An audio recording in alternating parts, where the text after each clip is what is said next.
வணக்கம். இந்த 100 days weight loss ஜர்னியில் டே 19 அண்ட் 20 எப்படி போச்சுங்கிறத பார்க்கலாமா?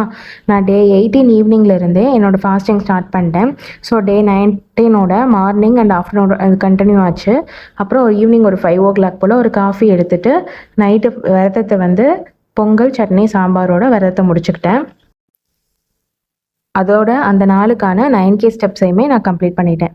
நெக்ஸ்ட்டு டே 20 மார்னிங் வந்து எம்டி ஸ்டொமக்கில் ஏபிசி ஜூஸோட தான் ஸ்டார்ட் பண்ணேன். இதில் ஆப்பிள், பீட்ரூட், கேரட் 3 சேர்த்து லெமன் புழிஞ்சிட்டு இஞ்சி சேர்த்துருக்கேன். எல்லாமே ஃபில்ட்ரு பண்ணிவிட்டு ஹாட் வாட்டர் கலந்து இந்த ஜூஸை தான் எம்டி ஸ்டொமக்கில் எடுத்துக்கிட்டேன். மார்னிங் பிரேக்ஃபாஸ்ட்டுக்கு எப்போதும் போல் ஊற வச்ச 5 பாதாம் பருப்பு, அது கூட ஒரு கமலா ஆரஞ்சு, பச்சை பயிறு, கொஞ்சம் மாதுளம்பழம் இதெல்லாம் சேர்த்து தான் வந்து மார்னிங் பிரேக்ஃபாஸ்ட்டுக்கு வந்து எடுத்துக்கிட்டேன்.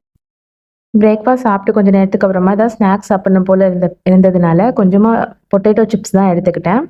அது சாப்பிட்டதுக்கப்புறமா 2 மேங்கோ சாக்லேட் 2 எடுத்துக்கிட்டேன். புதுசாக வீட்டில் வாங்கிட்டு வந்தனால டேஸ்ட் பார்க்கறதுக்காகவே எடுத்து சாப்பிட்டுட்டேன், கண்ட்ரோல் பண்ண முடியல.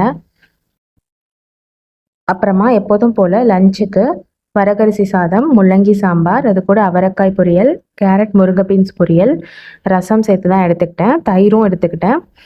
அது கூட ஒரு அப்பளம். இதுதான் இன்னைக்கு என்னோட லஞ்ச் மெனு. லஞ்சு முடிச்சதுக்கப்புறமா ஈவினிங் பையனுக்கு பிரெட் டோஸ்ட்டு போட்டு கொடுத்தேன். அதில் நானுமே ஒரு பிரெட் டோஸ்ட் பண்ணி அதில் ஜாம் தடவி சாப்பிட்டுக்கிட்டேன். நைட்டுக்கு கிட்ஸ் 2 பேருக்குமே பாஸ்தா தான் பண்ணேன். நானும் சேம் பாஸ்தாவே எடுத்துக்கிட்டு இந்த நாளை சக்ஸஸ்ஃபுல்லாக கம்ப்ளீட் பண்ணிட்டேன். 9K ஸ்டெப்ஸையும் முடிச்சிட்டேன். ஒவ்வொரு ஃபுட்லேயும் எவ்வளோ கலோரி இருக்குங்கிறத மென்ஷன் பண்ணியிருக்கேன். டிஸ்கிரிப்ஷனில் செக் பண்ணி பாருங்கள். பாய். நாளைக்கு இன்னொரு வீடியோவில் பார்க்கலாம்.